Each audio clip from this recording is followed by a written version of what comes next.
Well, Happy New Year, and I'm thrilled to be talking to Renee Tonkin, Science Owl, today for Ask an Expert. Renee has just been announced as one of the 26 women to watch by New Zealand's Women Weekly for her work in inspiring young people in climate and STEM. Hello, Renee, and please can you just describe yourself, where you've come from, and tell us about Science Owl? Oh, hi Meryl. Thanks for inviting me. My name is Renee Tonkin. I did a PhD in biomaterials at Imperial, and then recently started Science Owl, which is a climate education organization focused on teaching children about climate and environmental solutions, but in a really fun, hands-on way. So we do a range of workshop programs and educational products, mostly eco-science kits. And each of these are designed to combine environmental learning with STEM skills and creativity, because I think that trifecta is really important and really powerful in terms of engaging young people in the big issues that we face. Um, in terms of kind of what inspired me to bring STEM education into schools, before starting Science Out, I noticed that a lot of the time when we talk about the climate as a society, it's very negative, it's very doom and gloom. And although it's really important to communicate effectively about um, climate issues from a psychological perspective, it doesn't necessarily work, and especially for young people. And so I started talking to lots of parents about how their children were coping with learning about climate change. And there's one story that stuck out to me. It made me think I've got to do something about this. A parent said to me that their 6-year-old had suddenly started having problems sleeping and they couldn't work out what was wrong. And that went on for about a week until the child finally shared that they'd learned about climate change at school, and that they were really Oh. worried that the world was ending. Oh, Um, bless. And it's that dialogue that we have in classrooms that can really, promote misunderstanding that yes, there are some serious issues, but STEM and science has solutions to a lot of them. And so it's staying, upbeat, but still driving that purpose forward to say, let's do something about it. So one particular project that you have is the Broken Umbrella Challenge. What sparked that particular project, and how does it connect sustainability with the hands-on practical work that we love in STEM?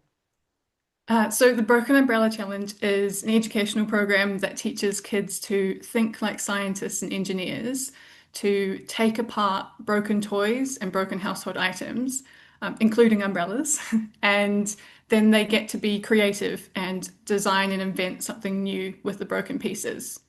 And what led me to develop the challenge was I found out that 28 million toys are thrown away every year in the UK, and 90% of those are made from plastic. And then I saw another interesting kind of piece of research, which was that nearly a quarter of people, when they asked why do they throw things away that are past their best, that was the wording that was used. They said that they just didn't know what else to do with it, um, which I thought was really interesting because I think being a creative person, I thought, well, there's lots of things you can do with broken stuff. So I set out to design this program to give kids the opportunity to get really creative with broken items, and then yeah, they invent something new. I think I love that. I love the fact that it then brings in discussions about waste and the impact of waste on our environment, whether that's through pollution or through climate. You cannot talk about, the amount of things we use. I keep coming back to that. There's no waste in nature. Nature recycles everything, and humans are just not doing that. So, um, so if you're going into a workshop, walk us through what. So you've got broken toys with you. Yes, so we've got a partnership with a wonderful charity. You may or may not have heard of it. It's Farah Charity, and a big issue that charity shops face is that although with very good intentions, people often drop off a lot of broken stuff that can't actually be sold. And so they've got to deal with all of these different waste streams. And so, yeah, we take broken toys and some other broken household items from their charity shops, and we take them into libraries and also schools. And kids get the opportunity to kind of explore all of the different broken items, take them apart, see what they're made of. So there's a real engineering sense there. And then think creatively using some of our challenge prompts. So we have cards that give students a challenge, but it's not an instruction. So it would be something like design something for a local park that's being harmed by litter. So a lot of them Yeah. are climate or environmental related. Some are not though. Some are kind of fun and quirky. It'll be something like design something for your younger brother or sister who's always spilling their snacks. So it gives them a prompt of the kind of thing to design, and there's a bit of empathy involved as well, that you're thinking about the park or you're thinking about your younger sibling and what they might need. Really clever. And we know that young people can be incredibly creative. We've all both worked a little bit with the Young Green Britain Challenge in the past. Have you been surprised by what the young people come up with? Because they're young children, they're primary school children, aren't they? Yeah, I can give you some examples. It's called the Broken Umbrella Challenge, so I'll give you some umbrella-based examples. We've had kites. That was for a challenge prompt, I think, that was design something for children who didn't have access to electricity. So they designed a kite. We've had a windsock from an umbrella as well, and a baby mobile, which was quite cute. And then some other inventions that surprised me. We had a Hoover made out of a toy golf set, which I thought was brilliant. And then another one which doesn't at first sound as kind of quirky, but it was a girl made a bin with a mechanical foot pump. I thought it was like one of the most impressive engineering feats for an 8-year-old I've seen. She'd found a way where you kind of pressed on the foot pedal and it lifted up the lid, which is Wow. truly, a real A potential engineering solution to to a waste problem in terms of and no, I love it. I just think it's fantastic. I think you've nailed what I love about STEM and those hands-on projects and getting kids to think creatively into one lovely challenge for schools. I know it'll get those kids talking about waste, the amount they waste, the materials that they use, and all of those different that creative thinking. We don't really promote enough time for creative thinking in schools a lot of the time. Um, so I'm going to move. I think that's just wonderful. But you've also got another program that you've talked to me about a little bit recently, and it's about Eunice Foot. And can you just talk to us about that program that you've got? Because most people won't have heard of Eunice. It would be lovely to hear your explanation of that little project that you've got as well. Yeah, so Eunice Newton-Foote is a woman scientist from the 1800s. She was the first to experimentally show that carbon dioxide and water vapor trap heat. So she's this really important foundational scientist in the field of climate science. But unfortunately, as we sometimes do in society, we have a way of downplaying women's contributions. And so I really want to promote her work to as many young people as possible. So I do a climate talk that takes students through the history of climate science, talks about her story, sets up an experiment live that runs throughout the rest of the talk, which is similar to the experiments that Eunice Foote did. And then we move on and we talk about some of the kind of more recent climate innovations.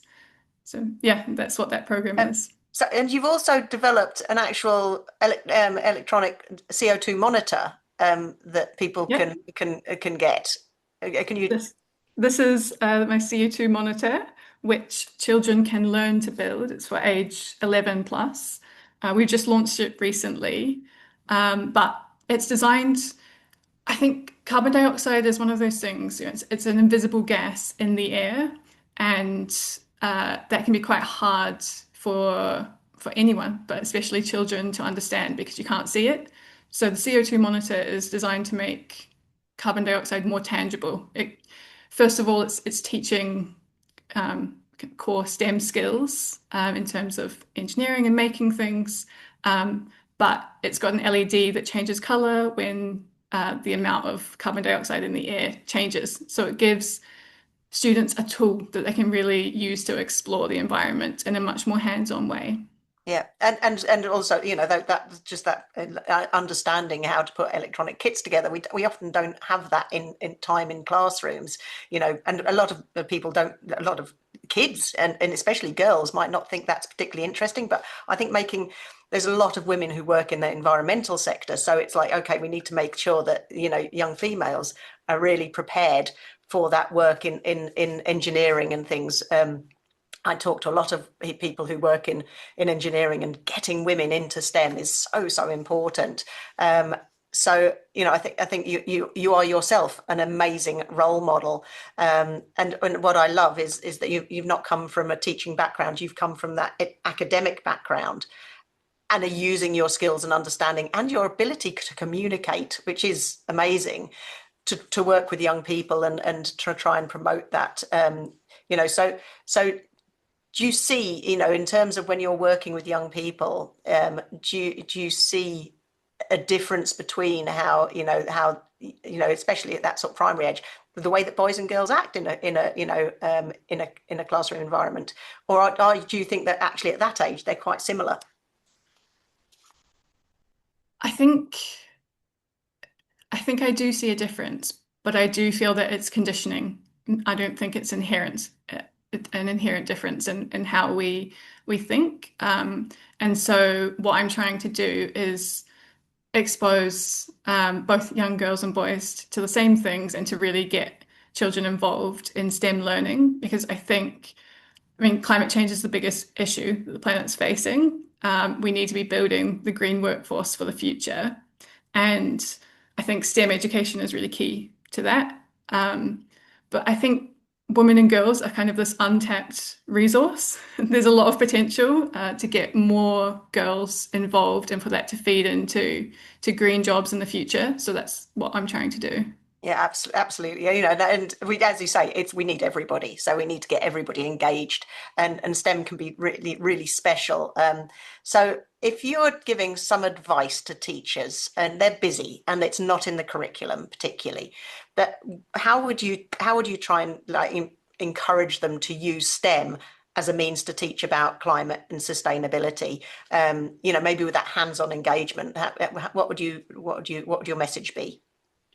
I think my message would be that although climate and sustainability aren't in the curriculum yet, science definitely is. And those um, key ideas around investigation, planning experiments, recording data, that can all be done in the lens of climate change and some experiments that explore the environment in a really hands-on way. So that's what I would encourage. Yes, so getting them to work scientifically, but with that environmental tilt.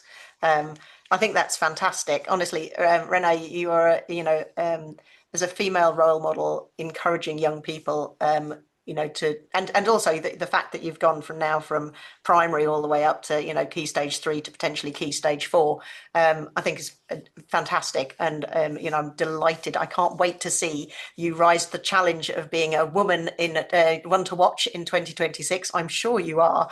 And, but the fact that we've got to you from New Zealand in the UK is even better. So indeed. Have you got any exciting things planned for the year?